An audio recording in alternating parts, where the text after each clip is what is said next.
Most dog owners find out something's wrong only after their dog starts acting sick, and by then, whatever it is has usually had months to grow.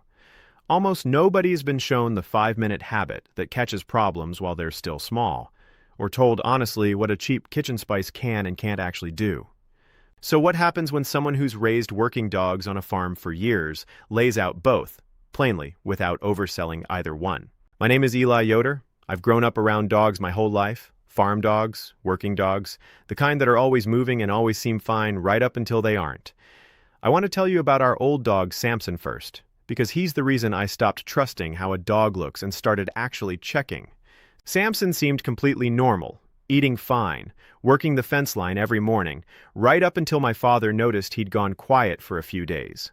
By the time the vet found what was wrong, it had already been growing for months, quietly, without a single sign we'd have noticed just by watching him from across the yard. That's not a Samson problem. That's a watching problem. Most owners are waiting for a dog to act sick before they get worried, and by the time a dog is actually acting sick, whatever's wrong has usually had a real head start. The habit that actually changes outcomes isn't glamorous, and it isn't a product. It's hands on your dog, on a schedule, whether you're worried that week or not. Quick word before I go further. The old methods my family uses, there is more of it than fits in any one video. I gathered the whole of it into a book you can buy in our pinned comment below. The book is the long version. If you want it, it is there. I will not mention it again. Here's the truth that should reframe how you think about this whole topic. A supplement, even a genuinely useful one, will never catch a problem early.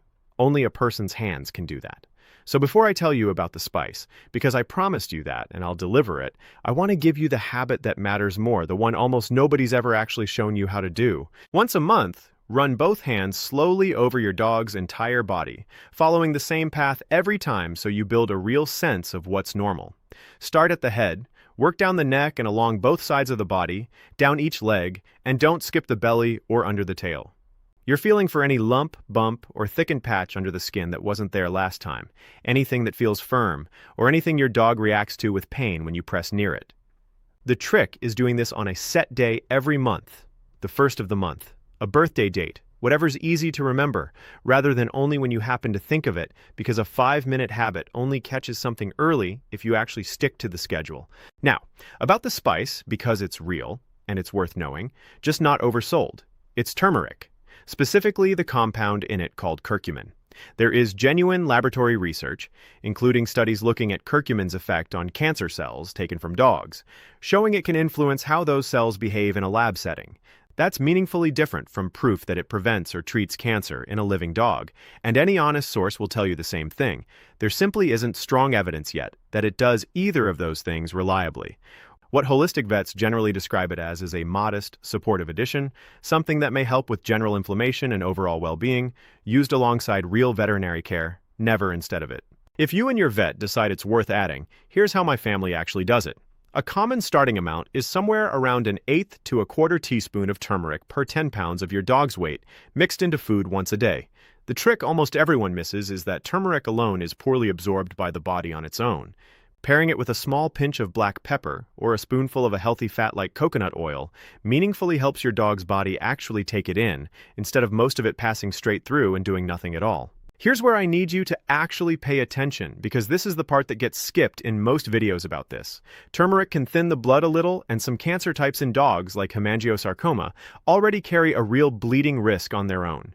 If your dog is on blood thinners, is scheduled for any kind of surgery, or is already under treatment for a diagnosed condition, that's not a decision to make on your own from a video. That's a conversation to have with your vet first, every time, no exceptions.